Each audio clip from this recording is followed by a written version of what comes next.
Shalom, salam sejahtera, sahabat jalan yang lurus. Selamat berjumpa kembali di channel ini. Saya berharap dan selalu berdoa semoga sahabat semua tetap dalam keadaan baik, dalam keadaan sehat, dan pastinya tetap di dalam perlindungan Tuhan.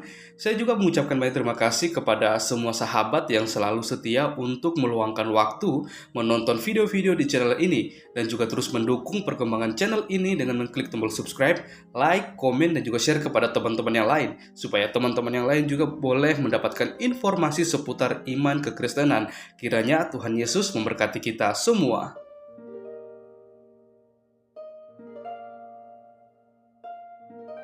Sahabat yang diberkati dan dikasihi oleh Tuhan kita Yesus Kristus, di kesempatan kali ini kembali lagi kita akan bersama-sama menyaksikan suatu diskusi atau debat antara Elia Miron bersama dengan Ustadz Zuma, dan dimana kita akan melihat bagaimana mereka akan membahas, akan mengangkat satu tema yang akan menjadi bahan perdebatan mereka, dan juga mereka akan membawakan setiap narasi atau data-data yang pastinya semua itu berkaitan dengan tema mereka, dan semua itu harus bisa dibuktikan kebenarannya. Maka dari itu kita akan melihat bagaimana di diskusi kali ini menurut saya apa yang disampaikan dan dijelaskan oleh Elia Miron sebenarnya itu sudah menjadi suatu hal yang tidak perlu lagi diperdebatkan atau diperbantahkan lagi, karena data-data yang dibawakan oleh Elia Miron semua itu bisa dibuktikan kebenarannya, dan seharusnya Ustadz Zuma juga bisa belajar dari apa yang disampaikan dan dijelaskan oleh Elia Miron itu sendiri. Maka dari itu tanpa berlama-lama, mari langsung saja kita simak videonya.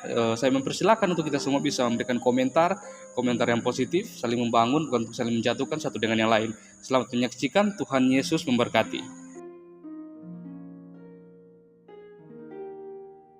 Tema yang kita sepakati kemarin itu adalah monoteisme Abraham. Nanti Bang Zuma membuka dengan premis dari Bang Zuma tentang apa yang mau disampaikan. Boleh di awal itu Bang Zuma boleh sampaikan bagaimana perspektif dari iman Bang Zuma mengenai monoteisme Abrahamik, dan nanti kemudian Bang Zuma boleh pertanyakan kepada kita, kepada saya sebagai orang Kristen, apa saja yang mau Bang Zuma pertanyakan dan diskusikan. Nanti saya akan jawab dan juga akan pertanyakan kembali. Ya, pokoknya poinnya itu adalah fokus kita itu bermuara pada monoteisme Abrahamik, ya, karena kita sama-sama mengakui bahwa kita itu percaya kepada satu Allah yang esa saja. Nah, nanti di terakhir, di part terakhir, di putaran ke-6, bagian terakhir kita akan mengadakan yang disebut dengan penutupan. Ya, penutupan itu rekonstruksi. Jadi nanti Bang Zuma itu akan kasih kesimpulan dari apa yang kita peroleh pada sore hari ini. Kemudian juga nanti saya akan melakukan hal demikian. Begitu menutup. Ya, setelah ditutup nanti kita selesai. Gitu. Ada kira-kira yang mau ditambah dari Bang Zuma mengenai rule-nya atau apa gitu? Saya rasa cukup. Saya rasa cukup deh. Kalau itu sih ya, sederhana, artinya 5 sesi, nanti sesi terakhir itu closing ya, masing-masing 5 menit berarti ya. Betul. Jadi nanti Bang Zuma buka, nanti saya, baru Bang Zuma lagi, itu sampai 5 kali, baru nanti terakhir closing, ya. Baik. Dan closing. Dan sesuai aturan di diskusi itu, kalau closing itu tidak boleh menambah argumen lagi yang membuat orang bertanya, gitu loh. Jadi lebih kepada kesimpulan aja, itu bagaimana nanti, oke? Baik. Oke, baik, sebentar ya. Saya ready. View TV dulu.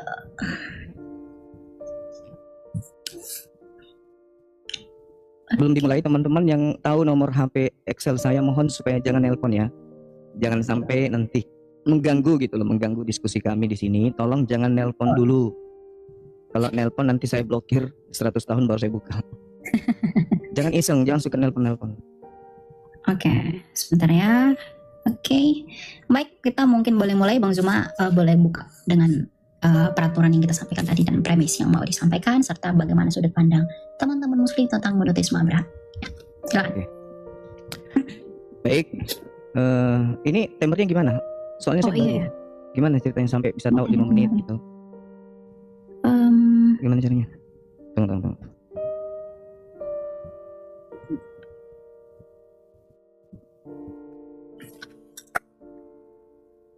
Oh iya.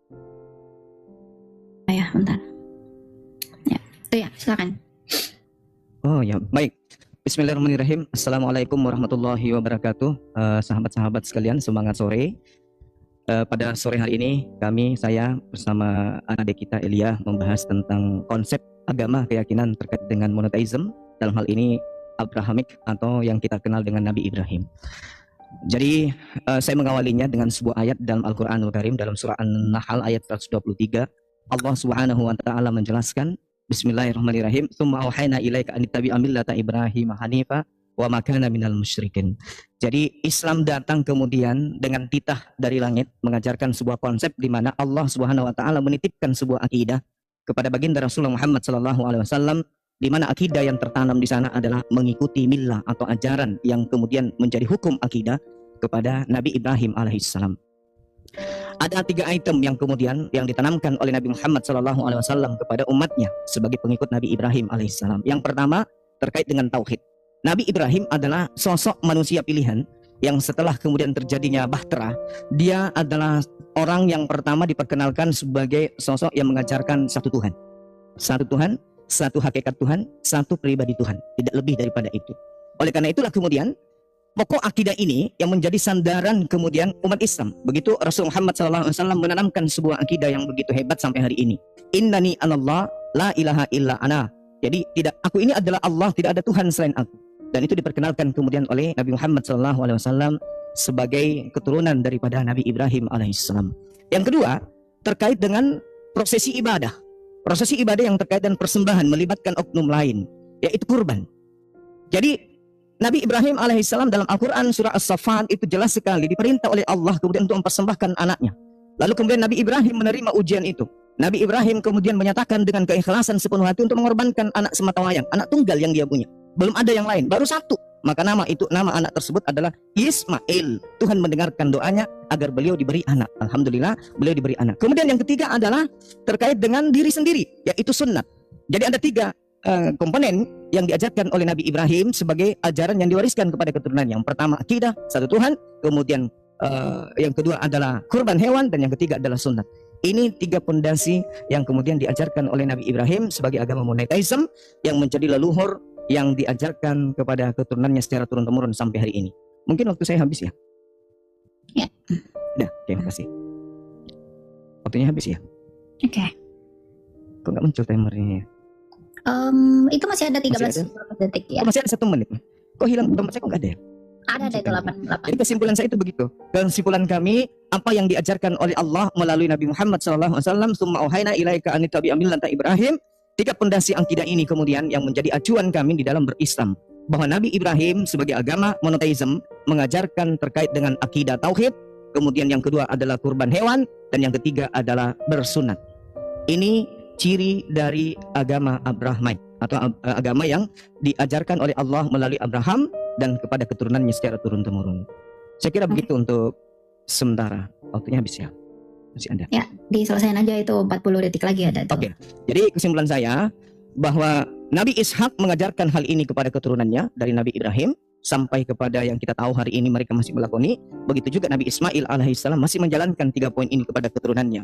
Jadi Islam berasal dari Nabi Ismail, kemudian Yahudi dalam hal ini Nasrani juga berasal daripada Nabi Ishak, sehingga 2 agama atau 3 agama ini kemudian mengajarkan untuk menyembah satu Tuhan, melakukan pengorbanan dengan korban hewan, lalu kemudian melakukan prosesi sunat yaitu sunat qulub yang menjadi tradisi bangsa Arab dan bangsa Yahudi sampai hari ini. Demikian itu sementara.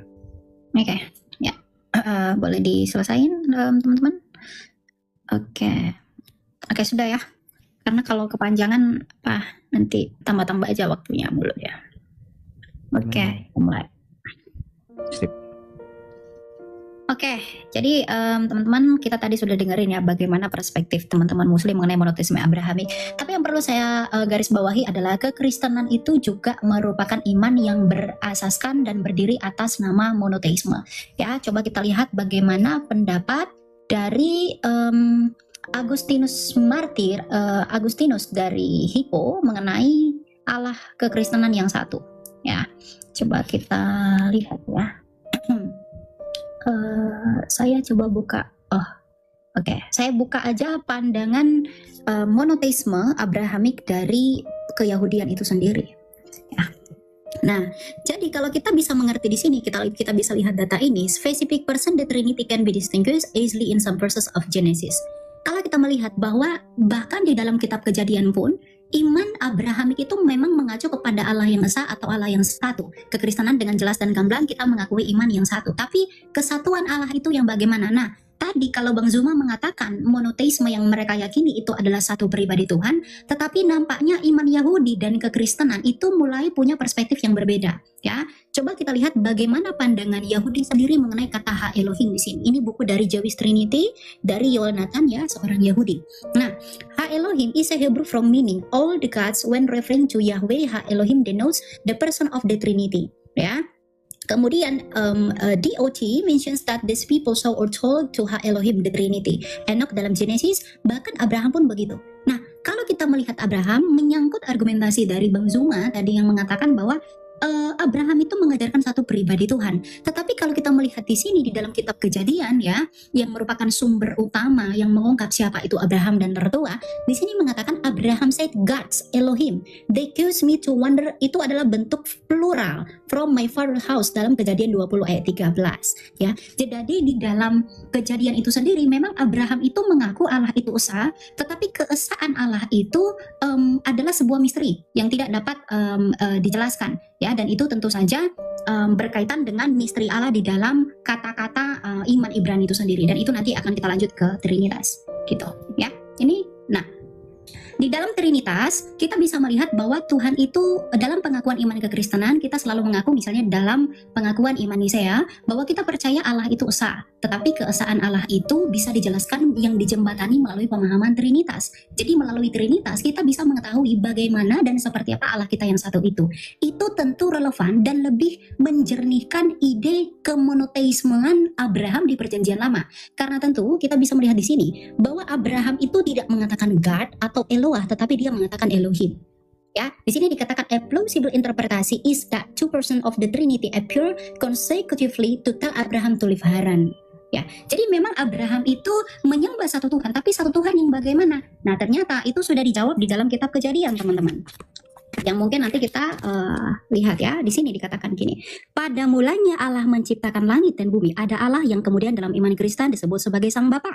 Bumi belum berbentuk dan kosong, gelap gulita meliputi samudera semesta dan roh Allah. Ada roh Allah. Dan kemudian berfirmanlah ada. Jadi ada Allah yang disebut sebagai Sang Bapa, ada rohnya Allah yang kemudian disebut dengan Roh Kudus, dan ada firman Allah sebagai daya cipta Allah. Jadi meskipun Abraham mengajarkan iman monoteisme dan di dalam Perjanjian Lama ide mengenai Trinitas itu sudah ada dan prinsipnya sudah ada, tetapi hanya kekristenan yang secara sempurna mengelaborasi kebagaimanaan Allah itu sesuai dengan sabda Tuhan kita Yesus Kristus dalam Matius 28 ayat 19 yang berkata, baptislah mereka dalam nama Bapa dan Anak dan Roh Kudus. Ya, jadi monoteisme Abraham itu dilanjutkan oleh kekristenan tapi dengan konsep dan pemahaman yang lebih sempurna. Begitu. Ya. Silakan. Oke. Masih ada kayaknya waktunya ya? Enggak, sudah. Sudah habis. Ya, silakan. Betul. Oke, baik. Jadi kalau berbicara mengenai konsep ketuhanan, monotheism, itu tidak akan pernah kemudian berubah menjadi tiga atau berapapun. Yang namanya monotheism itu segala aspek yang ada pada dirinya itu harus merujuk kepada hakikat yang satu itu. Memang dikenal dalam tradisi Yahudi sama seperti di Islam. Beberapa kemudian kajian di Islam, misalnya dalam surat Taha, Allah menerangkan bagaimana dirinya, Allahu la ilaha illahu, lahu al-asma'ul husna dan seterusnya. Bagaimana kemudian Allah menyatakan diri, Tuhan yang satu ini menyatakan diri dengan berbagai macam-macam sifat yang ada pada dirinya. Dan kita kenal di dalam bahasa Ibrani juga ada Eloah, kemudian ada Elohim, ada Elohai, kemudian ada lagi yang disebut Saddai, sifat dan seterusnya. Bukan berarti nama-nama ini merujuk kepada berbagai pribadi, membagi diri dan seterusnya. Karena pencipta langit dan bumi namanya monotheism, berarti dia menganut ajaran satu tauhid. Seperti misalnya ketika kita berbicara mengenai Yod-Heh-Vav-Heh, seperti di dalam kitabnya saudara-saudara kita Yahudi, bagaimana mereka memperkenalkan Ehye atau Yod-Heh-Vav-Heh atau Hasem yang mereka kenal kemudian. Itu tidak merujuk kepada hakikat yang dua atau tiga, tapi merujuk pada satu hakikat saja. Ini yang perlu dipahami. Sehingga ketika kita berbicara mengenai ajaran Abraham memperkenalkan Tuhan. Hanya satu Tuhan, hanya satu pribadi, satu hakikat, bukan menjadi berbagi-bagi nantinya. Dan itu dianut sampai hari ini oleh orang-orang Yahudi. Ketika mereka mengatakan Vayomer Elohim El Moshe, Ehye, itu tidak merujuk kepada nanti berbagi-bagi pribadi, ada yang seperti menjadi anak, ada yang menjadi Roh Kudus. Itu tak ada itu dalam ajaran monotheism. Itu ajaran yang muncul belakangan. Kenapa demikian? Karena di dalam kitabnya orang Yahudi itu yang menjadi tonggak akidah mereka utamanya di dalam 2 Samuel 7:22 misalnya. Tuhan itu maha tinggi sehingga dia tidak rendah. Karena kapan dia turun rendah maka dia akan serupa dengan makhluk. Dia akan serupa dengan makhluk. Karena dia serupa dengan makhluk, maka dia akan dipersamakan dengan makhluk. Dengan demikian maka tauhid itu gugur, satu Tuhan itu gugur karena dia serupa kemudian dengan makhluknya. Apabila Tuhan itu sudah serupa dengan makhluk, maka dia tidak layak disebut Tuhan. Dia layaknya disebut dewa-dewa gitu. Nah, makanya saya mengatakan ketika berbicara mengenai Tuhan, Tuhannya Abraham, Abraham memperkenalkan kemudian pencipta langit dan bumi itu cuma satu. Cuma satu. Orang Yahudi mengenalnya dengan Hasem, dengan konsep Yahweh, dikatakan di kitab mereka bahwasanya perkenalan ini kemudian muncul kepada Abraham, muncul kepada pengikutnya Aser Ehye, bukan merujuk kepada pribadi yang berbagi. Bukan artinya nanti akan terpecah-pecah, begitu zamannya berubah maka Tuhan memperkenalkan diri dalam bentuk ini, dalam bentuk itu tidak diajarkan.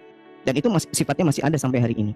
Nah, kembali ketika berbicara mengenai Al-Qur'an, Allah Subhanahu wa taala begitu banyak dalilnya di dalam Al-Qur'an yang menerangkan bagaimana kemudian Nabi Ibrahim dan keturunannya itu beriman kepada satu hakikat ini. Qul amanna billahi wa ma unzila ilaina wa ma unzila ala Ibrahim wa Ismail wa Ishaqa wa Yaqub wal asbat wa ma uti Musa Isa wan nabiyyuna min rabbihim. Semua nabi merujuk kepada satu hakikat ini, yaitu pencipta langit dan bumi, Rabbus samawati wal ardh. Jadi kalau ada kemudian agama yang lahir kemudian belakangan membagi Tuhan menjadi 3 pribadi, itu sudah keluar dari konsep ajaran Abraham. Karena Tuhannya Abraham jelas menerangkan dirinya sendiri, tak ada yang lain. Dia ada Tuhan selain aku. Akulah yang terdahulu, akulah yang terkemudian. Tidak ada Tuhan yang menyertai aku, tidak ada sesuatu pun yang bersama dengan aku. Akulah sendiri, aku sendiri, tak ada yang lain. Nah, kalaupun kemudian ada terpecah, itu sifat. Maha pengampun, maha kuasa, maha suci, maha tinggi, itu sifat. Tapi merujuk kepada hakikat yang satu. Bukan berbilang menjadi objek baru, menjadi individu baru, menjadi ciptaan baru. Itu tidak ada. Konsep Abraham itu tidak begitu. Tapi kalau ada ini, ada lihat tadi menjabarkan seperti itu, konsep yang ditanamkan kemudian untuk dicocokkan kepada akidah. Akidah siapa? Akidah Kristen. Tapi apakah itu cocok ketika merujuk kepada akidahnya Abraham? Apa polanya kemudian? Di mana kita bisa mengambil pola itu? Seperti yang dijelaskan tadi. Ada nggak di ajaran Abraham tuh polanya kayak begitu? Tak ada. Paling Kejadian 1 nomor 26. Oke, udah. Iya, silakan. Udah Bang Zuma. Oke, sip. Oke. Ya. Oke, jadi kita mulai dulu ya sebentar. Ya. Udah ya? Oke. Nah, kalau kita merujuk kepada argumentasi Bang Zuma, ini saya catat 2 hal ya. Satu, dalam segala aspek Ehye Asyir Ehye tadi ya. Satu, monoteisme itu artinya satu dalam segala hal. Tapi Bang Zuma, dari tadi data saya yang membawa iman Yahudi sendiri, misalnya saya bawa adalah tentang data ini. Bagaimana Anda menjelaskan iman Abraham yang menggunakan iman Abraham yang monoteisme tetapi ia menggunakan kata Elohim? Dan yang kedua, bagaimana Anda menyelaraskan satu dalam segala aspek di dalam kealahan yang esa kalau Musa sendiri nge-recounted how all the gods ha Elohim?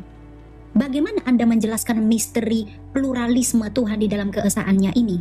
Kalau tadi Anda mengatakan bahwa dia satu dalam segala aspek. Ingat, Abraham sekalipun dia tidak menggunakan kata God, tetapi menggunakan gods. Itu artinya plural di dalam keesaan itu. Plural verb. Dan kemudian yang kedua, saya mau Anda coba bantah ini. Bagaimana Anda menjawab member di dalam Targum? Ini Targum orang Yahudi, ya. Targum orang Yahudi ini mengatakan begini, ya.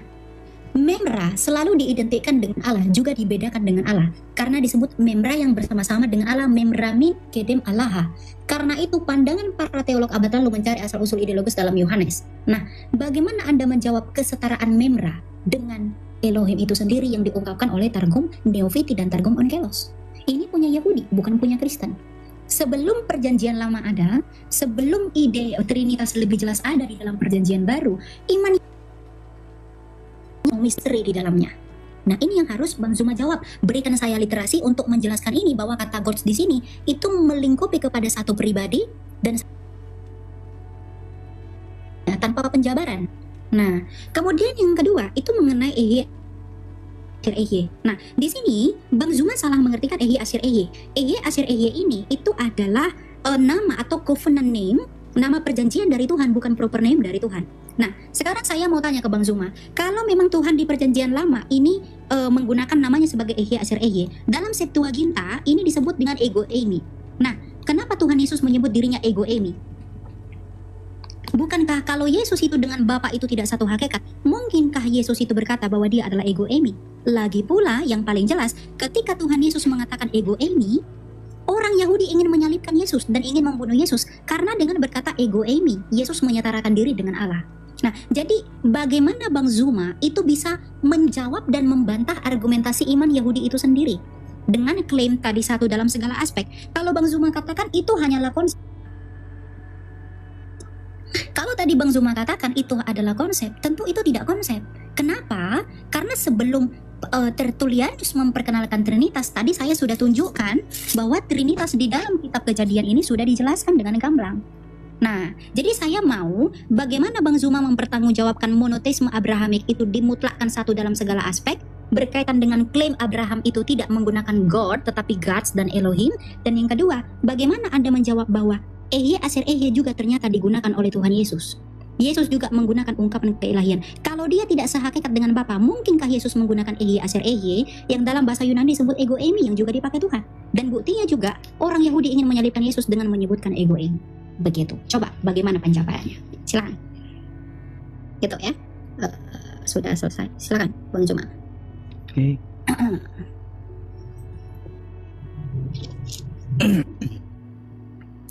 Udah? Udah, silakan. Kok belum ada ya? Tunggu. Ya, silakan. Jadi kalau hanya berdasarkan ego eimi, Paulus pun mengatakan kata ego eimi. Tergantung konteks. Yesus mengatakan ego eimi bukan berarti dialah Tuhan itu.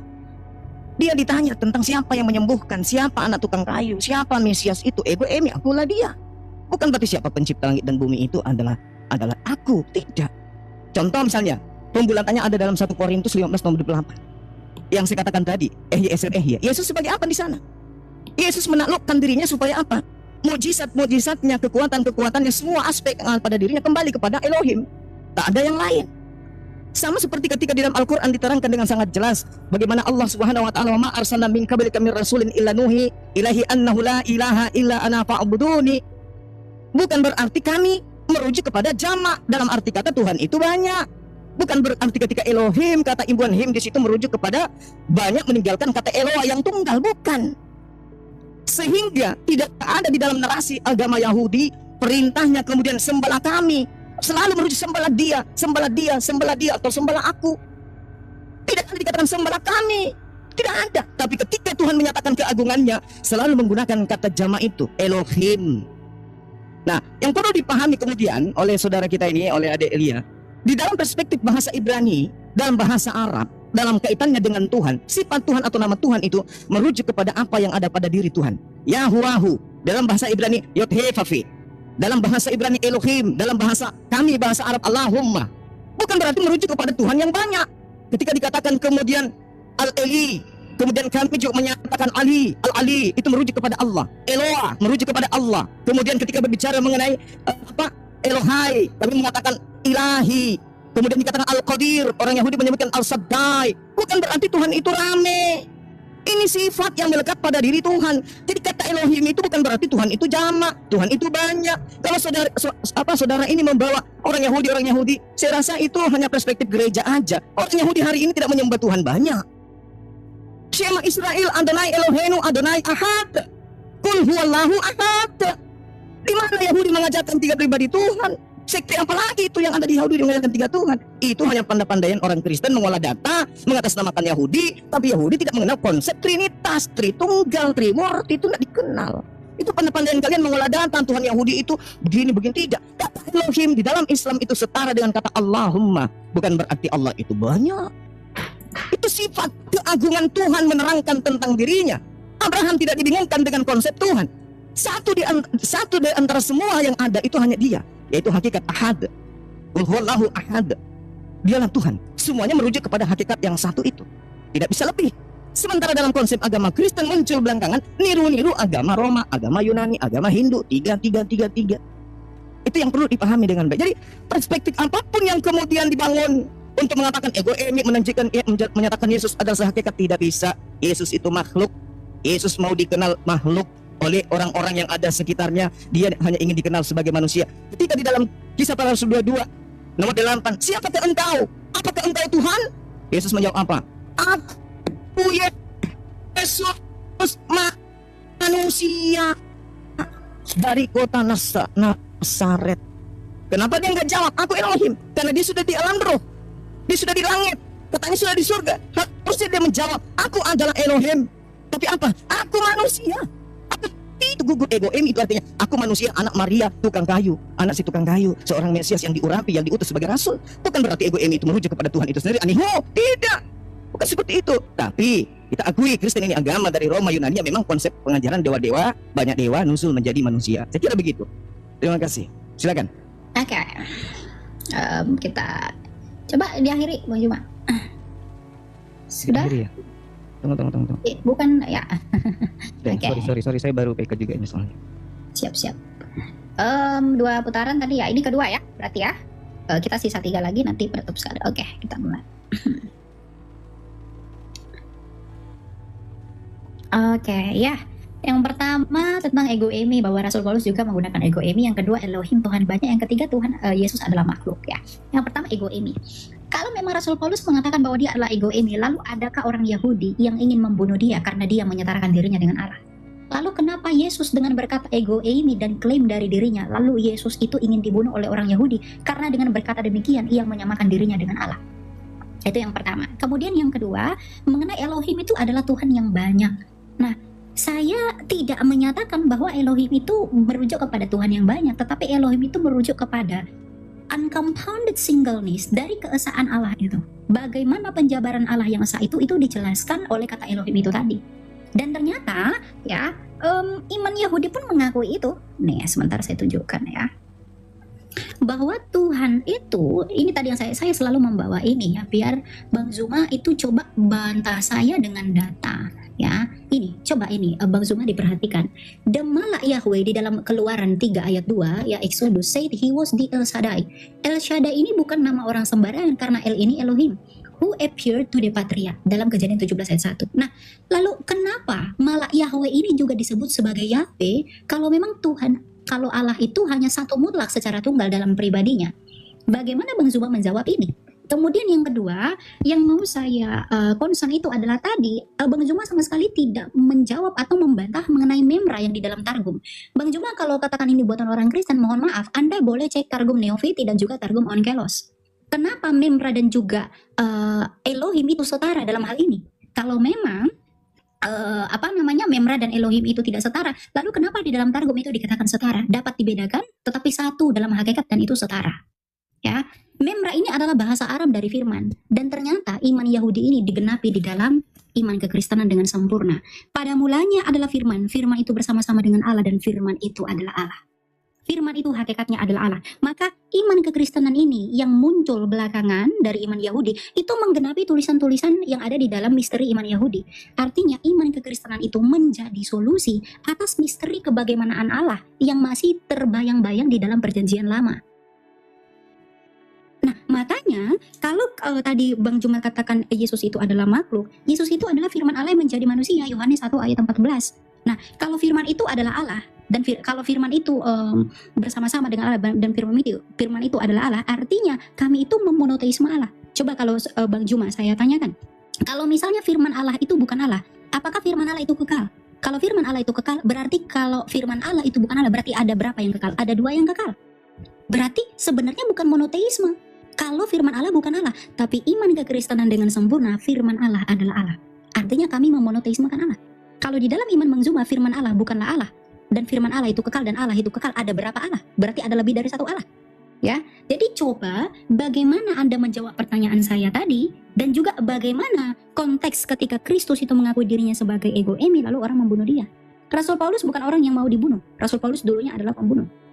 Ya, makanya iman kami Trinitas itu sama sekali tidak berbicara tentang jumlah-jumlah Tuhan. Itu dibuktikan dari apa? Ini ya, tulisan dari Yohanes dari Damaskus di abad ke-7 yang menentang Saracen. Ya, ini dikatakan the Trinitarian belief of John of Damascus. Yohanes dari Damaskus, faith is the true part of his life work of his founder Naulesus, which has written around 743 after day. Ya, nah jadi bagaimana Bang Zuma bisa menjawab ini? Jadi klaim yang tadi Bang Juma sampaikan ternyata itu berbenturan sendiri dengan literasi keyahudian itu sendiri. Coba saya mau data yang menentang Memra dalam Targum ini. Dan tentang prinsip linguistik ini tadi yang saya bawa, iman Abraham ini, ya. Coba ini dijelaskan bagaimana menilainya, gitu, ya. Silakan. Sudah ya? Oke, sebentar. Oke, terima aja. Iya, baik. Jadi kalau dalam hal yang saudara saya katakan itu, dalam Targum itu, sederhana bagi kami umat Islam. Innama amruhu ita arada syai'an ayyakula lahu kun fayakun. Mazmur 33 nomor 9. Itu datanya. Saya nggak perlu nunjukkan. Yesaya 55 nomor 11. Itu terjawab semua. Tuhan ketika ingin mengadakan pribadi baru di luar dirinya, cukup berfirman. Memberi perintah semuanya jadi. Memberi titah semuanya ada. Mazmur 33 nomor 9. Begitu juga dalam Al-Quran. Innama amroh, ketika Allah punya urusan ingin mengadakan sesuatu, cukup mengatakan jadi. Yesaya 55 nomor 11. Segala yang keluar dari Tuhan tidak akan kembali dengan sia-sia sebelum yang keluar dari mulutnya itu terjadi. Tuhan menginginkan Maria hamil. Tuhan cuma berfirman. Gabriel datang ke wanita itu, aku mau dia hamil, melahirkan anak. Jadi, pada mulanya adalah firman. Pada mulanya adalah keinginan. Keinginan ide Tuhan bersama-sama dengan Tuhan. Itu sifat. Tapi Yesus ini bukan firman. Yesus ini daging. Firman itu menjadi daging. Jedar. Jadi daging dia. Siapa bilang bahwa Yesus itu firman? Tidak. Yesus sebelum jadi daging pada mulanya adalah firman. Alam semesta ini sebelum jadi bumi pada mulanya adalah firman. Tuhan menciptakan segala sesuatunya dari firman. Itu tidak ada kemudian asas yang bisa kita anulir dalam logika sehat. Yesus itu firman. Matius 4 nomor 4. Manusia hidup bukan dari daging saja, dari roti saja, tapi dari setiap firman yang keluar dari mulut Tuhan. Firman keluar dari mulut Tuhan. Gabriel sampaikan ke Maria, aku ingin dia hamil. Yesus adalah firman yang keluar dari mulut Tuhan. Makanya Yohanes 1 nomor 14, firman itu telah menjadi daging. Jadi Yesus. Itu yang pertama. Kemudian yang kedua, ketika saudara adik ini mengatakan, mana dalilnya Yesus Paulus ingin dibunuh? Banyak bergejibun dalam kitab saudara. Kisah para Rasul 23 nomor 12. Orang-orang Yahudi bersumpah, mereka tidak mau makan, mereka tidak mau minum sebelum membunuh Paulus. Karena Paulus mengajarkan sesuatu yang bertentangan dengan akidah mereka. Mereka bertentangan. Kisah para Rasul 21. Paulus kemudian bertobat dari mengajarkan akidah Kristen, akidah Trinitas. Itu ada dalilnya, lengkap dalam kitab saudara sendiri. Kemudian menurut catatan saya, Yohanes 1 nomor 1 yang tadi udah selesai. Kemudian ketika berbicara mengenai Yesus, kenapa dia ingin dibunuh? Yesus klarifikasi seketika itu juga. Apa kata Yesus? Stop. Yohanes 10. Bukankah di dalam kitab Taurat mau dikatakan siapapun yang diserahi tugas untuk menyampaikan firman, maka dia adalah Allah. Yesus mengaku Allah karena dia penyampai firman. Bukan berarti Yesus itu adalah Allah itu sendiri. Sehingga ajaran tauhid yang diajarkan oleh Abraham tidak bisa diganggu oleh Kristen. Kristen memiliki pola sendiri. Sekuat apapun Kristen mengais kata Elohim, kata Eloah dan seterusnya, tidak akan pernah bisa selesai. Nanti habis sini saya akan bahas tentang Shaddai, nama Tuhan itu yang kaitannya dengan Elohim. Tapi yang pasti, saudara saya, sekuat apapun kalian, sudah 2000 tahun, kalian tidak pernah kemudian satu tempat ibadah untuk menyembah kepada hakikat yang sama. Karena kenapa? Sembahan Kristen berbeda, sembahan Yahudi berbeda, sembahan yang diajarkan oleh Nabi Abraham, Ishak dan Ismail itu berbeda dengan sembahan yang orang Kristen. Mau tidak mau, suka ataupun tidak, itulah kenyataannya. Nah, kemudian apa bukti pembedanya? Ya tadi itu. Yesaya 10 nomor 6, pencipta langit dan bumi yang mereka sebut dengan Hasem, yang kami sebut dengan Khalik, itu tidak serupa dengan makhluk. Sembahan kalian serupa dengan makhluk. Pertama roh, sang bapak roh, itu makhluk. Yang kedua anak. Siapa anak ini? Yesus, makhluk. Siapa lagi? Burung merpati, makhluk. Sembahan kalian makhluk, sembahan kami bukan makhluk. Laisa kami silih. Yeremia 10 nomor 6 tidak serupa dengan makhluk. Tuhan Anda makhluk, jadi beda. Sekuat apapun saudara saya ini sekolah sampai di angkasa pun tidak akan pernah bisa sampai pada level penyembahan ajaran Tuhannya Abraham. Karena Tuhan yang Abraham sembah itu berbeda dengan Tuhan yang disembah oleh orang-orang Kristen. Itu harus dipahami. Tuhan kalian adalah roh, sementara Tuhan yang Abraham bukan roh. Sekira begitu ya, Ade Elia. Oke. Ya. Coba kita apa ya? Coba diselesaikan sudah ya, Bang Juma, diselesaikan dari situ coba. Oh, udah selesai ya? Ya, diselesaikan dari situ. Oke, saya mau ini diterima ya. Oke, sip. Oke, ya. Jadi saya mencatat beberapa poin ya. Tuhan itu cukup berfirman untuk menjadikan segala sesuatu. Betul, Bang Zuma. Ya, firman itu adalah yang menginisiasi di dalam diri Allah. Bang Zuma harus belajar, berfirmanlah Allah. Berfirman itu kata kerja. Kata bendanya adalah firman. Ketika bersepeda, berarti kita bersepeda menggunakan sepeda. Dan ketika berfirmanlah Allah, berarti Allah menggunakan firman-Nya. Nah, dan firman ini kata benda, itu adalah nomina. Nah, jadi kalau Bang Zuma katakan dia cukup berfirman menjadikan segala sesuatu, betul. Makanya di dalam Yohanes 1 ayat 3, tidak ada segala sesuatu yang diciptakan tanpa firman. Dan Yesus itulah sang firman. Nah, yang kedua, kalau Bang Zuma katakan tadi firman itu keinginan, Bang Zuma perlu belajar kaidah bahasa Yunani. Ya, saya pengen tahu itu dapat literasi dari mana. Nih, kata logos, kita studi kata. Pada mulanya adalah firman, firman itu bersama-sama dengan Allah dan firman itu adalah Allah. In the beginning was the word and the word is God and the word was God. Coba lihat di sini menggunakan kata logos. Studi lebih lanjut tentang kata logos. Logos itu nomina Bang Zuma. Dalam bahasa Inggris. Jadi kalau Bang Zuma mengatakan firman itu keinginan, waduh, itu sangat ditentang oleh iman Yahudi dan Kristen. Karena menurut studi kata sekalipun firman itu adalah nomina. Ya, coba bantah saya, data saya yang menunjukkan bahwa firman itu adalah keinginan. Coba nanti ditunjukkan kepada saya itu dari mana. Kemudian firman itu menjadi daging. Berarti dia bukan lagi firman, dia menjadi daging. Loh, ketika Bang Zuma percaya firman Allah menjadi kitab yang Bang Zuma sebut dengan Al-Quran, apakah Al-Quran itu tidak lagi adalah firman-Nya Tuhan? Apakah firman Tuhan di dalam kitab itu menjadi hilang karena dia menjadi buku? Kalau di dalam iman Bang Zuma firman menjadi kitab, di dalam iman kami firman menjadi manusia. Apa bedanya? Coba nanti Anda sebutkan perbedaannya pada hal apa. Gitu ya. Jadi untuk menutup kebingungan, kalau Bang Zuma bilang firman menjadi manusia, itu bingung sekali firman itu. Lalu bagaimana dengan imanmu firman menjadi buku? Itu juga perlu dijawab. Ada dua tugas Bang Zuma di sini. Yang keempat, Yesus penyampai firman. Loh, kalau Yesus penyampai firman, coba lihat dalam Yohanes 8 ayat 20 ayat 24. Ya. Apa kata Yesus di sini?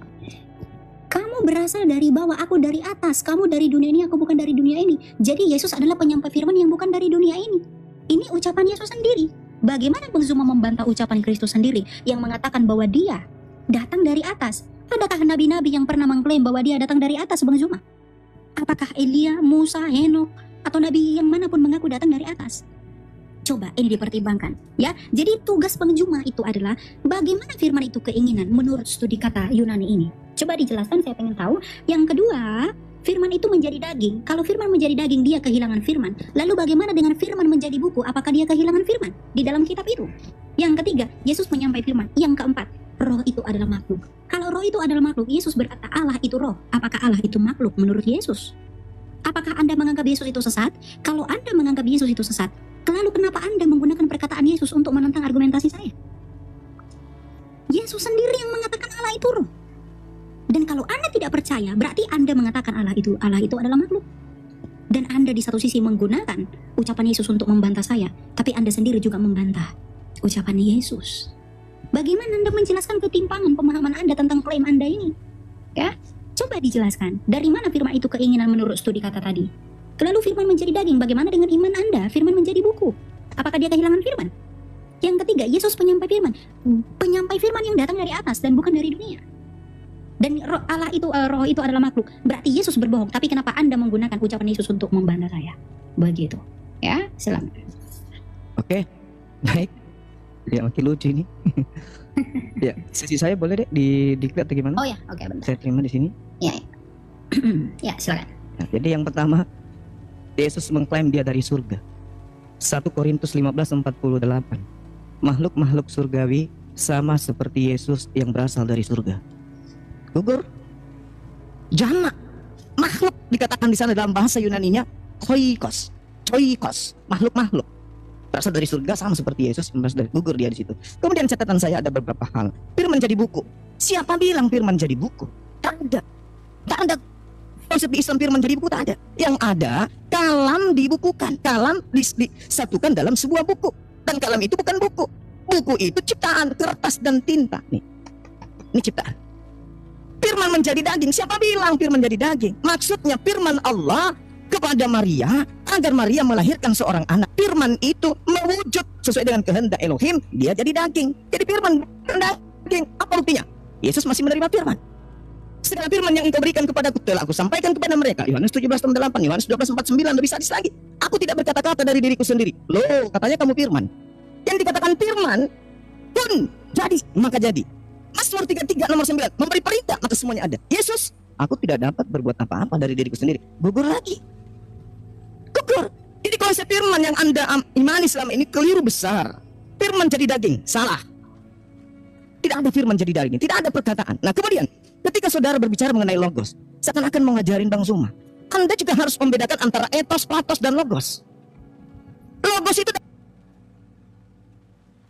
bahasa Ibrani dafar. Dafar itu adalah kejadian dafar, berdafar, berlogos, berkata.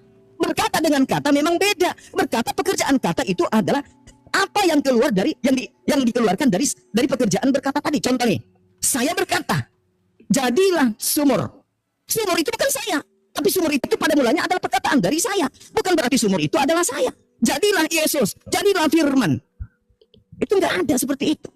Makanya kalau saudara saya ini mengambil Yohanes 1 nomor 3, tidak ada sesuatu yang ada selain daripada dia. Selain daripada yang sumber, termasuk Yesus. Contoh, Yohanes 1 nomor 3 ketika Anda mengurai, teruskan ke bawah di data nomor 14 ya. Firman itu telah menjadi daging. Maksudnya, ide Tuhan itu benar-benar tercipta menjadi makhluk Yesus. Jangan Anda kaitkan lagi ke Elohim. Elohim itu jamak sehingga dia adalah Tuhan itu sendiri turun. Enggak sampai segitu. Ajaran Abraham, Ibrahim tidak seperti itu. Agama Nabi Ishak dan juga Nabi Ismail tidak seperti itu. Makanya kesalahan fatalnya itu di situ. Konsep firman yang Anda anut itu kelirunya di sana. Firman itu adalah kata. Berfirman itu adalah berkata. Ketika Tuhan hendak mencipta, mengadakan sesuatu di luar dari dirinya, maka Tuhan cuma berkata, cuma berfirman.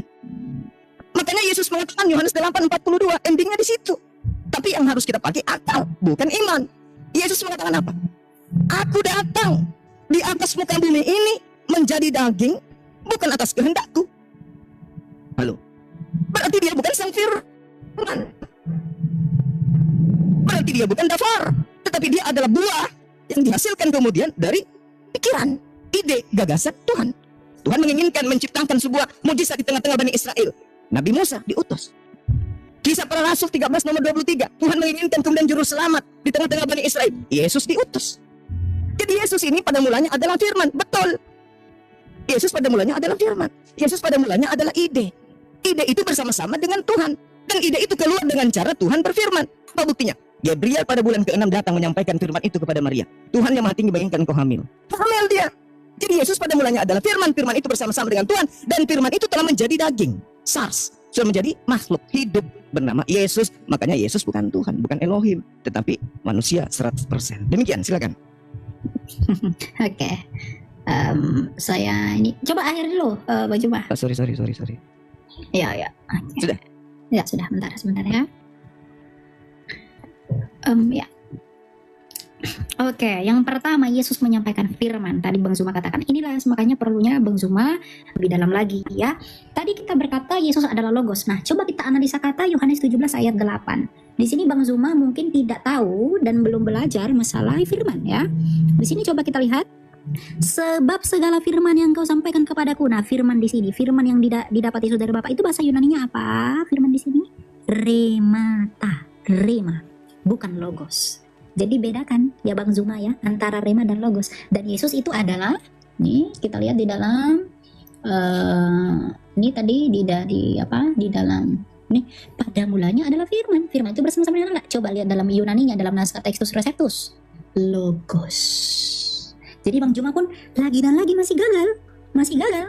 Yesus menyampaikan firman, yang disampaikan itu bukan logos, tapi yang disampaikan itu adalah rema. Nah, yang kedua, perkataan saya itu bukan saya. Tadi Bang Zuma mengatakan begitu menyangkut Yesus sebagai ide ilahi. Nah, lalu yang menjadi pertanyaan saya, bukankah idenya Bang Zuma itu lahir dari Bang Zuma? Katakanlah saya tidak melihat wajah Bang Zuma, dan saya mendengar firmannya Bang Zuma yang menjadi suara. Artinya saya bisa mengenal Bang Zuma melalui firmannya Bang Zuma yang menjadi suara. Nah, kita pun bisa mengenal Allah yang tidak kelihatan melalui firmannya yang menjadi manusia.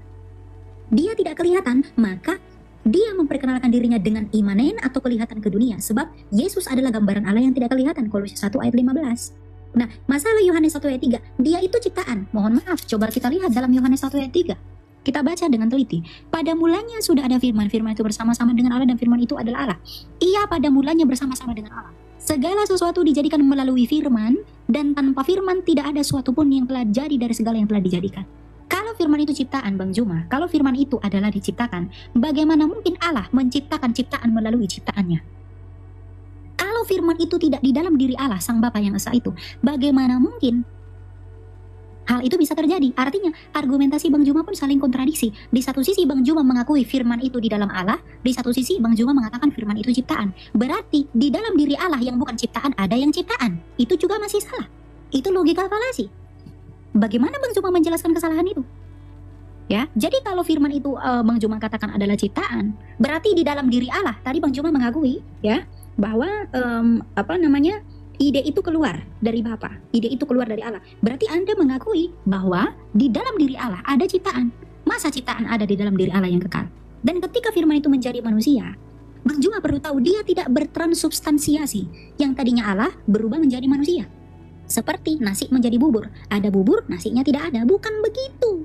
Tapi dia dalam hakikat keilahiannya, dia menambahkan kodrat manusia. Sama seperti Bang Juma tadi, kalam yang dibukukan. Oke, kami pun bisa mengatakan kalam yang dimanusiakan. Tidak ada yang salah. Karena dia menjadi, itu bukan berubah substansi Bang Juma. Tetapi dia itu menjadi menambahkan kodrat. Jadi kalau Bang Juma mengatakan kami tidak mengimani itu, kalam itu menjadi, kalam itu dibukukan. Kami pun berkata kalam itu dimanusiakan. Ya, jadi dari tadi argumentasi saya yang bertabrakan, argumentasi Bang Juma yang bertabrakan tetap dibantah dengan argumentasi juga yang belum jelas. Coba tadi dari studi kata logos di sini, ya, di atas ini kata logos nomina. Bagaimana mungkin Anda mengatakan ini keinginan? Mohon maaf, Bang Juma belajar bahasa Yunani dari mana? Di sumber literasi Yunani mana logos itu adalah keinginan? Kalau itu keinginan Bang Juma, berarti itu akan bertabrakan dengan itu sebagai ide ilahi yang di dalam. Ya. Jadi Yesus itu adalah firman Allah dan dia kekal di dalam diri Allah, maka itu adalah Allah. Itulah monoteisme yang sejati yang menjelaskan kebagaimanaan Allah yang esa itu. Ya, itu coba dibantah dulu dengan data ya. Ya, silakan Bang Juma. Mohon sampai tidak nelpon dulu teman-teman. Oke. Ya. Ini Gimana? kenapa ya? Gimana deh? Saya masuk ke sesi berapa ini? Kenapa ya ini saya tunggu sebentar. Ada masalah di apa?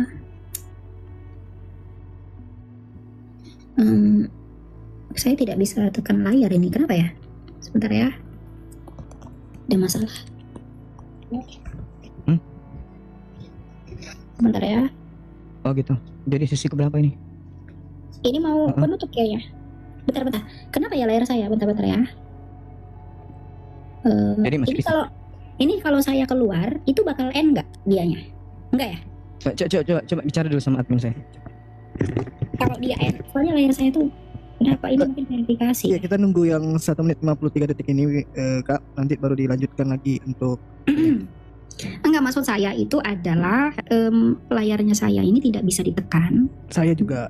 Jadi kita tunggu selesai ini yang putaran kemana? Layarnya Bang Zuma juga nggak bisa ditekan ya? Iya benar. Kita Oh, ya selesaikan sudah, aja di ya 1 udah menit. ditunggu aja kalau gitu. Baik. Ya oke. Udah tunggu aja ya. Ini apa nanti bisa oke. Gitu ya. Jadi itu poin-poin yang saya mau highlight dari poinnya Bang Zuma tadi. Ya, biar jangan blunder. Oke. Ya. Saya sebenarnya penasaran ya bagaimana Bang Zuma itu mengatakan itu keinginan dari studi kata Yunani. Coba nanti saya pengen tahu ya. Itu bagaimana? Iya, jadi kalau berbicara mengenai logos, rema, logos itu merujuk pada sifat yang melekat, kemampuan daya cipta Tapi yang ini ada pada diri. nomina Bang. Dia bukan akusatif atau datif atau genitif. Terus kalau rema, Kalau rema itu juga coba kita lihat ya. Saya buka isinya. itu dia. Jadi pembedaannya itu cuma di situ antara rema, logos, itu di situ. Coba coba lihat Bang. Hmm. Di sini rema itu juga nomina, tapi dia Nah, itu dalam dia makanya. pengertian perkataan. Perkataan, Bukan. ucapan, Ya. lisan. Nah, kalau logos, Ya, betul. Kalau logos itu yang mendasari perkataan itu, yang menyebabkan nah, perkataan. itulah yang saya katakan sifat tadi. Itu adalah Itulah yang saya logos. katakan sifat. Jadi ibaratkan mulut, itulah mulut. Sementara rema itulah yang keluar dari mulut. Itu maksud saya. Antara logos dan rema. Ini kok nggak bisa seperti tetap ya? Ayo kita mulai lagi. Masih nggak bisa nggak sih? Udah bisa ya? Jadi Masih gimana? belum. Oh. Layarnya juga ketutupan. Sebentar. Kalau saya turun dulu gimana ya? Tinggal diterima, Dek. Udah kayaknya Iya. bikin. Ini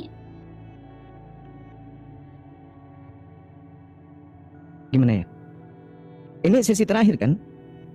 Atau closingnya? Belum ya? oke. Sebentar Bang. Ada apa ini masalah itu tadi? Oke. Lanjutlah. Mulai. Oke. Ya, Iya. Jadi ada hal yang menarik dari ungkapan terakhir tadi dari Delia yang mengatakan bahwa Tuhan menambahkan. Nah, di sini sebenarnya inilah kehadiran Kristen itu di situ. Jadi ajaran Abrahamik ini, ajaran tauhid ini, itu kemudian ditambahkan dengan konsep Tuhan menambahkan kodrat manusia. Nah, pada saat Tuhan menambahkan kodrat manusia, inilah jatuhnya kepada ciptaan. Kemanusiaan ini ciptaan. Makanya dikatakan firman, logos, sifat yang ada pada diri Tuhan, ide, gagasan, keinginan Tuhan yang ada pada diri Tuhan, daya cipta, daya penciptaan yang ada pada diri Tuhan itu Tuhan aktualisasikan dalam bentuk perkataan. Maka dia berkata, keluar dari sifatnya, logosnya yang melekat pada diri Tuhan itu, kemudian dia mengatakan, aku hendak menciptakan makhluk bernama Yesus dari seorang wanita perawan bernama Maria. Itu logos, sifat yang melekat pada diri Tuhan. Sifat ini kemudian terrealisasi dengan rema, dengan dia berfirman. Maka malaikat Gabriel menyampaikan kepada Maria, terrealisasilah apa yang ada. Begitu daging ini jadi manusia karena dia dikasih roh, kemudian dia menerima rema, dia menerima kehendak firman Tuhan. Makanya ketika Yohanes 17:8 saudara tunjukkan kata itu memang betul, Yesus menerima rema. Oke, Yesus menerima perkataan, yes. Jadi selogos menitipkan kemudian rema, ucapan kepada sang perantara, yaitu Yesus yang adalah makhluk. Itu tidak salah di sana, itu tidak keliru. Yang jadi permasalahan kemudian adalah ketika Yesus ini yang adalah makhluk yang berasal dari sifat Allah yang adalah logos yang melekat pada diri Allah, kemudian menerima rema, dianggap sebagai Tuhan itu sendiri. Sehingga ada konsep menambahkan kodrat daging. Daging ini ciptaan. Apa mungkin Tuhan menambahkan ciptaan pada dirinya dan ciptaan itu kemudian menjadi Tuhan juga?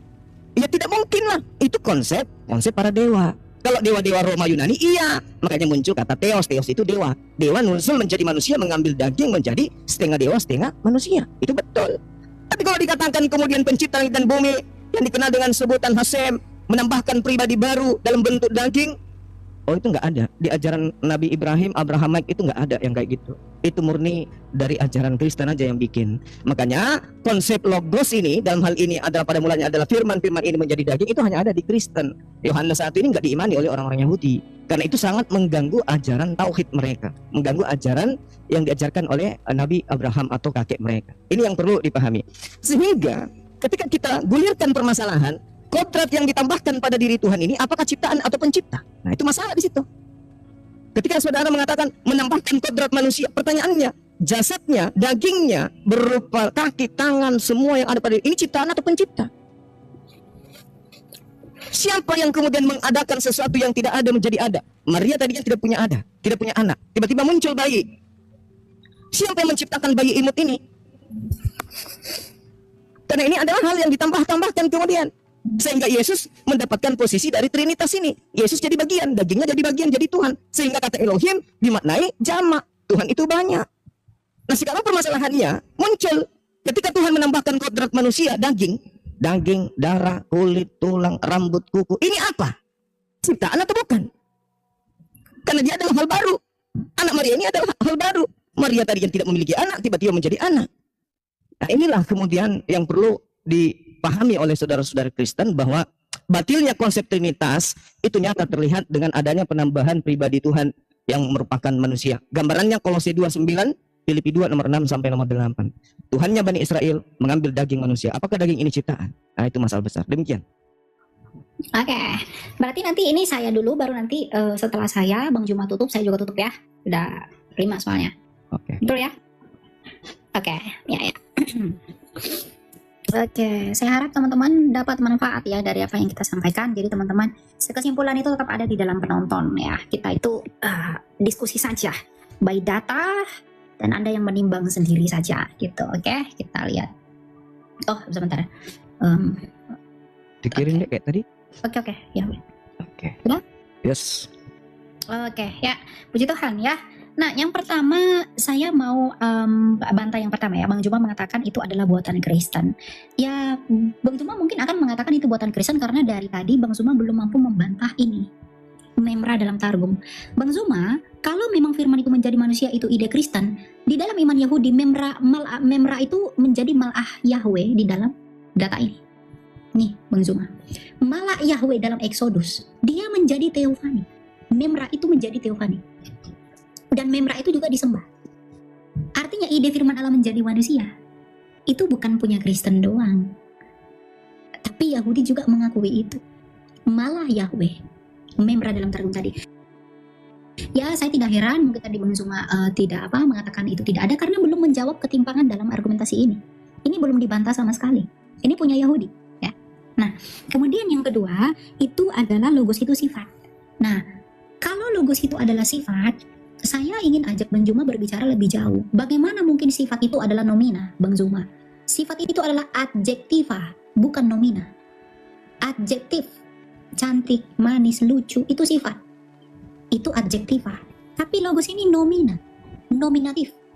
Apakah Bang Zuma itu mau mengubah yang nomina dalam iman, dalam pemahaman Yunani itu menjadi adjektiva? Makanya dari tadi saya pengen Bang Zuma itu sebenarnya tunjukin kepada saya di mana data yang menunjukkan logos itu adalah adjektiva. Saya pengen tahu. Saya sudah menunjukkan literasi saya, logos itu adalah nominatif. Bentuk genitifnya logo, bentuk akusatifnya logon, bentuk datifnya logo. Jamaknya pun, nominatifnya pun menyerap kata tunggalnya, logoi. Sama seperti theos menjadi theoi. Ya, theos itu nomina dan nominatif jamaknya adalah theoi. Nah, lalu kenapa begitu? Bagaimana Bang Zuma menjawab ini? Bagaimana Bang Zuma mungkin dengan mudah membolak-balikkan istilah, tapi tidak ada literasi yang disampaikan? Ya, nah, yang ketiga, Yesus itu adalah makhluk. Oke, Yesus itu adalah makhluk karena dia menjadi manusia. Dia bukan transubstansiasi, Bang Zuma. Tadi saya sudah jawab bahwa ketika Bang Zuma percaya kalam itu dibukukan, maka kami pun percaya kalam itu dimanusiakan. Kalau itu berkaitan dengan ide ilahi, firman itu adalah ide ilahi, yang mau saya pertanyakan adalah, apakah ide itu yang di dalam diri Allah itu bukanlah Allah sendiri? Karena ini, logos itu adalah akal budi. Akal budinya Bang Zuma, bukankah Bang Zuma? Lalu akal budinya Allah, bukankah Allah? Pasti Allah. Jadi logika dan nalar yang relevan itu dielaborasi oleh Rasul Yohanes, Santo Yohanes. Pada mulanya sudah ada firman-firman itu bersama-sama dengan Allah. Firman itu adalah Allah. Karena di dalam Allah, bukan di luar Allah. Ya, jadi ini tadi tugasnya itu sebenarnya yang tidak dijawab itu sebenarnya adalah masalah Memra ini. Bang Zuma itu mengatakan itu buatan Kristen, firman menjadi manusia. Lalu bagaimana? Memra ini lebih parah loh. Memra itu menjadi Mal'ah Adonai loh. Mal'ah. Ini dalam Jewish Trinity Yuval Nathan. Ini boleh nanti dicari. Menjadi Teofani. Nih. Apa bedanya? Nah, di sini coba lihat. According to the Malachi Federations, nothing won't do patriarchs new as Yahweh have to identify the Father in Genesis. Only the post-Sinaitic Yahweh's narrator dan Musa knew that the Son and the Spirit were Yahweh. Jadi Musa pun di dalam bukunya Yuval Nathan ini, Bang Zuma, ya, dalam iman Yahudi, Musa pun mengetahui bahwa putra dan roh itu adalah Yahweh. Bagaimana ini? Ini tidak dibantah dari tadi, saya nunggu bantahan ini. Dan ini, bagaimana Anda membalikkan domina itu menjadi adjektiva? Begitu ya. Jadi persoalannya kiranya tidak selesai karena itu tidak terjawab ya literasinya. Ya, silakan Bung Zuma. Oke, baik. Jadi ini closing ya. Ya, betul. Saya yang akhir atau gimana? Terserah. Udah Bang Zuma, lanjut aja. Saya bentar. Saya match ya. Ya, silakan. Oke, baik. Ya, jadi sederhana sebenarnya, itu masalah sepele tapi dibuat seperti sedramatis, ya sangat dramatis sehingga seakan-akan itu luar biasa. Sebenarnya kalau kita mau melihat bagaimana pendalaman materi tentang Malah Elohim, coba kita lihat dalam Kejadian 31 nomor 11. Memang yang datang ke sana itu malaikat dan diakui sebagai Elohim itu sendiri. Bahkan Yesus pun menganggap dirinya Eloah. Yohanes 10 nomor 34 kan dibantah, semua data-data Anda itu dibantah oleh Yesus. Anda Yesus hidup hari ini, Anda datang dengan membawa itu, Yesus bantah data itu. Yesusnya yang pasang badan. Yesus mengatakan apa? Bukankah di dalam kitab Tauratmu dikatakan siapapun yang diserahi tugas untuk menyampaikan firman, maka dia adalah Allah, maka dia adalah Elohim. Dan itu tidak bisa dibatalkan, kata Yesus. Nabi Musa juga mengaku Elohim. Innani anallah la ilaha illa ana. Apakah Nabi Musa itu adalah Allah? Bukan. Saya juga ketika di atas mimbar masjid, Saya juga mengatakan innani anallah, la ilaha illa ana. Apakah berarti saya adalah Allah? Ini adalah unsur yang harus dipahami, bahwa ketika Tuhan menyampaikan firman, maka para utusan menyampaikan firman itu tanpa menambah, tanpa mengurangi. Itu poinnya. Jadi kalau hanya berbicara malah Elohim, apa hubungannya? Banyak data di dalam kitab saudara. Keluaran 33, Kejadian 22 nomor 11, kemudian Kisah nomor 7, nomor 35, 38, nomor 53. Lalu kemudian Kisah Para Rasul 10 nomor 4. Semua kemudian mengatakan malah Elohim, mengaku sebagai Elohim. Nah, kemudian konsepnya yang datang kepada Nabi Musa. Kita lihat di dalam misalnya Kisah Para Rasul 7. Untuk membantah iman orang Kristen bahwa Nabi Musa bertemu dengan Tuhan. Ternyata dikatakan di Kisah Para Rasul yang berfirman kepada Nabi Musa itu adalah malaikat. Musa ini yang telah mereka tolak dan mengatakan, siapa yang mengangkat engkau menjadi pemimpin dan hakim? Musa ini telah diutus oleh Allah untuk berbicara kepada malaikat. Malaikat yang menyampaikan firman kepada yang ada di padang gurun di antara malaikat. Malaikat ketika datang kepada Nabi Musa, malaikat itu tidak mengatakan, hai Musa, aku malaikat. Tidak. Dia mengatakan, akulah Elohim. Bukan berarti malaikat itu Tuhan. Tidak. Inilah yang perlu pendalaman materinya agak-agak diangkat sedikit supaya jangan terus-terusan sama pengajaran-pengajaran paganisme Roma Yunani. Kemudian Al-Quranul Karim menjelaskan di dalam surah Al-Ankabut ayat 44. Khalaqallahu as-samawati wal ardi bil haqq. Inna fi dzalika laayatin lil mu'minin. Allah menciptakan langit dan bumi dengan hak, dengan kebenaran. Lalu kemudian sungguh pada yang demikian itu pasti terdapat tanda-tanda kebesaran Allah bagi orang-orang yang beriman. Itu sama ketika Tuhan menyatakan dirinya sebagai As-Saddai kepada Bani Israel. Tidak ada bedanya kemudian. Kalau Anda melihat di dalam kitab Kejadian 35 nomor 11 itu sangat jelas itu dikatakan sana. Wa yomet Elohim ini El Saddai dan seterusnya. Itu sama. Lagi firman Allah kepadanya, akulah Allah yang maha kuasa, akulah Tuhan pencipta langit dan bumi, berana cujulah yang dari itu sama. Akulah yang menciptakan semuanya. Sama ketika Tuhan mengatakan Bereshit bara Elohim. Elohim bukan berarti jamak di sana, tetapi Elohim sedang menyatakan dirinya sebagai pencipta langit dan bumi. Sama seperti ketika di Al-Quran, kami yang mewahyukan, kami juga yang menjaga. Bukan berarti kami itu jamak. Jadi kita orang Indonesia tidak boleh memahami kandungan kata bahasa Ibrani yang digunakan oleh Tuhan berfirman kepada para nabi, dan juga bahasa Arab yang digunakan oleh Allah Tuhan pencipta langit dan bumi berfirman kepada Nabi Muhammad. Salah kita. Kita harus kembalikan kepada sumber bahasanya. Sekarang ketika Tuhan mengatakan Elohim kepada Abraham, kepada Nabi Musa, apakah orang Yahudi menyembah Tuhan-Tuhanan? Apakah orang Yahudi punya banyak Tuhan? Tidak. Ketika Tuhan berfirman kepada orang Arab, Nabi Muhammad dengan mengatakan kata nahnu, apakah orang Arab punya banyak Tuhan? Tidak. Nah, inilah yang kemudian ingin saya katakan, bahwa pada kesimpulan ini agama tauhid itu hanya punya satu Tuhan, tidak ada ditambahi kodrat manusia, ditambahi kodrat burung merpati. Itu jelas. Saya kira begitu, Adik Eli. Ya, terima kasih.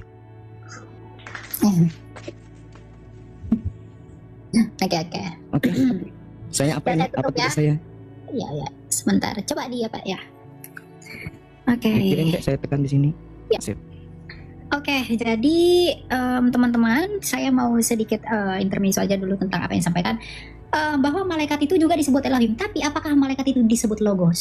Tidak pernah. Ya, jadi argumentasi Bang Zuma tetap terpenggal di sana. Nah, saya mau tutup teman-teman begini. Yang mau saya beritahukan kepada kalian adalah apa tadi yang disampaikan oleh Bang Zuma itu ternyata tidak mengcover apa yang saya minta dan saya maksudkan, karena dengan literasi yang saya bawa tadi yang menunjukkan bahwa logos itu nomina, kemudian Bang Zuma ubah itu menjadi adjektiva, saya berpikir bahwa adanya ketidakselarasan di dalam jawaban yang saya minta itu karena ternyata Bang Zuma menilai segala sesuatu itu tidak sesuai dengan standar ilmu pengetahuan. Misalnya tadi yang nomina diubah menjadi adjektiva, yang tadinya di dalam diri Tuhan sebagai kompetensinya itu diubah menjadi sifat dan lain sebagainya. Ya, begitu. Jadi ya tidak masalah ya. Itu hanya mungkin Bang Zuma masih sampai di sana. Nah, yang mau saya kesimpulkan itu dalam iman kekristenan teman-teman.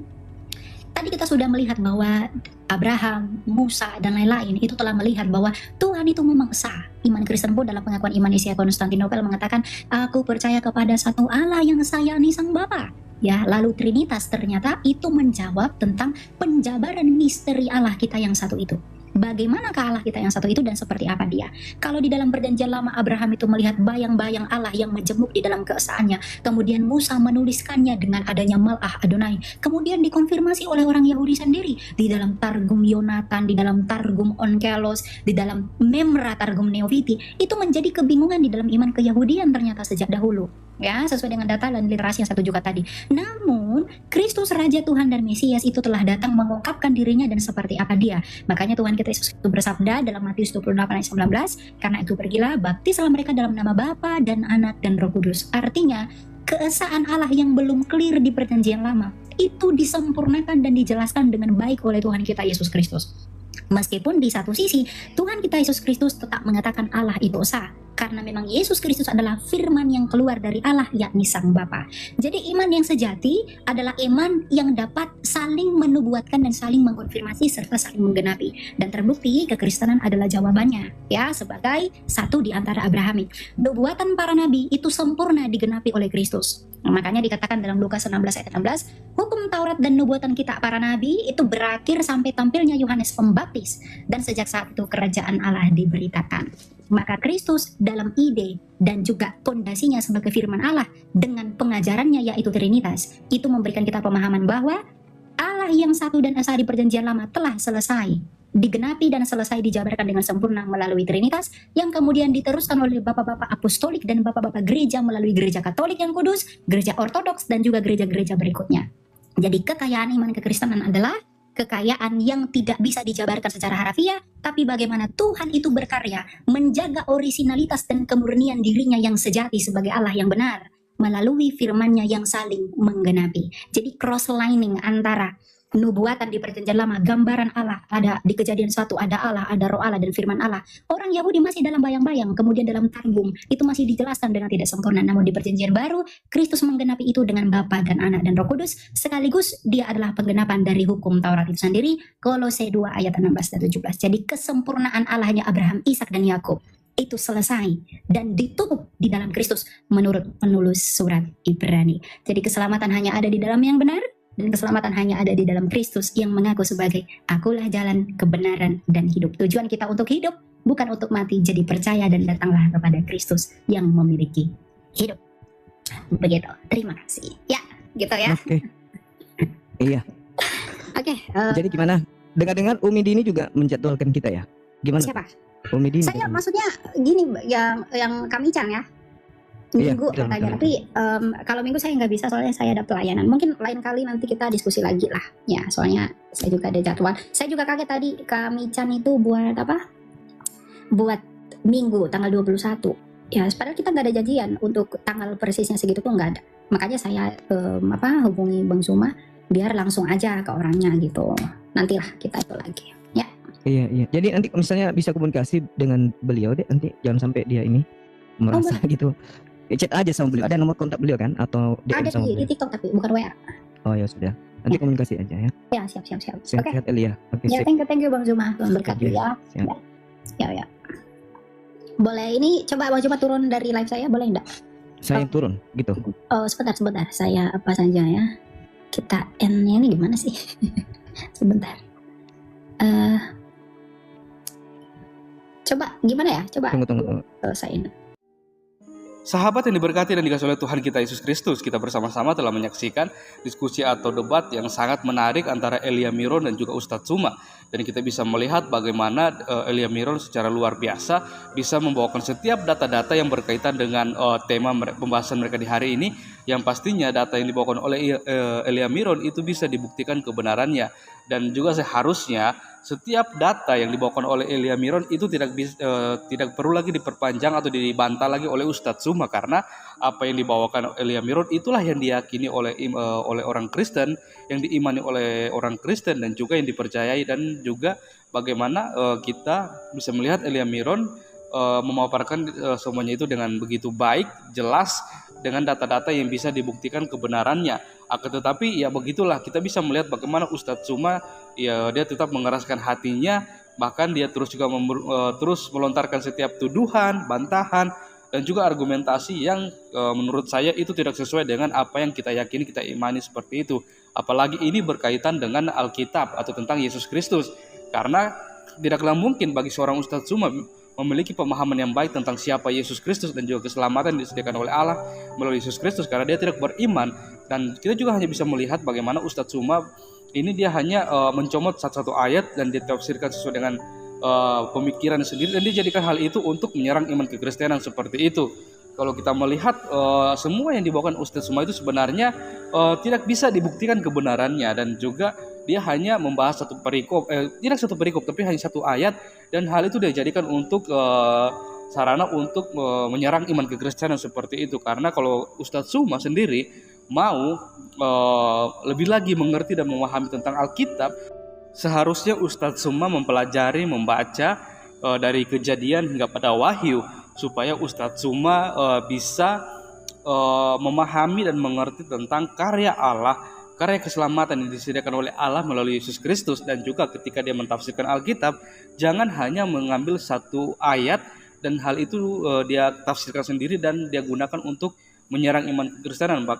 Ada baiknya dia membaca seluruh perikop atau teks itu, dan juga supaya Ustadz Suma bisa mengetahui dan memahami maksud dan tujuan penulisan dari ayat tersebut seperti itu. Karena kalau kita melihat banyak orang di luar sana, di luar kekristenan, ketika mereka menyerang iman kekristenan dengan menggunakan ayat-ayat Alkitab, mereka biasanya hanya mengambil atau mengutip satu bagian ayat atau satu ayat Alkitab, dan mereka tafsirkan sesuai dengan pemikiran sendiri, dengan sesuka hati mereka sendiri, dan kemudian hal itu mereka jadikan untuk menyerang iman kekristenan. Apalagi kalau kita mengikuti debat atau pemaparan dari Ustadz Suma, Unirifa, Ustadz Nandar, bahkan juga Ustadz Kainama, dan juga yang lainnya, kita bisa melihat bagaimana mereka terlalu sibuk untuk membahas iman kekristenan. Sedangkan kalau kita melihat mereka lebih, kalau dilihat dari 100%, mereka hanya sedikit membahas tentang iman mereka. Akan tetapi kita bisa melihat mereka lebih banyak membahas tentang iman kekristenan seperti itu. Kita nggak tahu apa maksud dan tujuan mereka. Akan tetapi kita terus berdoa supaya ketika mereka mempelajari Alkitab, membaca Alkitab, atau menggunakan ayat Alkitab itu sendiri untuk menyerang iman kekristenan, kita berdoa supaya ketika mereka menggunakan ayat Alkitab, hati mereka boleh disentuh, diketuk, sehingga mereka boleh melihat kebenaran yang sejati hanya ditemukan di dalam Yesus Kristus. Dan kita terus berdoa untuk Elia Miron supaya dia juga terus dipakai Tuhan, dan juga teman-teman para apologet Kristen yang lainnya, supaya mereka terus dipakai Tuhan secara luar biasa untuk menjadi saksi, bahkan untuk memberitakan semua kebenaran yang selama ini disalahpahami dan juga diusik-usik oleh saudara-saudara kita yang selalu menggunakan ayat-ayat Alkitab untuk menyerang iman kekristenan seperti itu. Dan ya, mungkin kita berharap supaya banyak orang di luar sana melalui diskusi atau debat seperti ini, mereka bisa melihat bagaimana kebenaran yang sesungguhnya itu dibukakan. Karena kalau menurut saya secara pribadi, semakin orang mau mencari kesalahan di dalam Alkitab atau di dalam iman kekristenan, maka kebenaran itu pasti akan terungkap. Dan biasanya kalau kebenaran itu sudah terungkap, hal itu akan membuat orang menjadi merasa kepanasan, dan akhirnya seperti Ustadz Suma membesar-besarkan suara atau menyerang pribadi seperti itu. Dan kita berharap supaya melalui debat atau diskusi banyak orang yang diberkati dan orang banyak yang dimenangkan untuk kemuliaan bagi Yesus Kristus. Oke, sekian video saya di hari ini. Sampai berjumpa di video saya yang selanjutnya. Tuhan Yesus memberkati kita semua.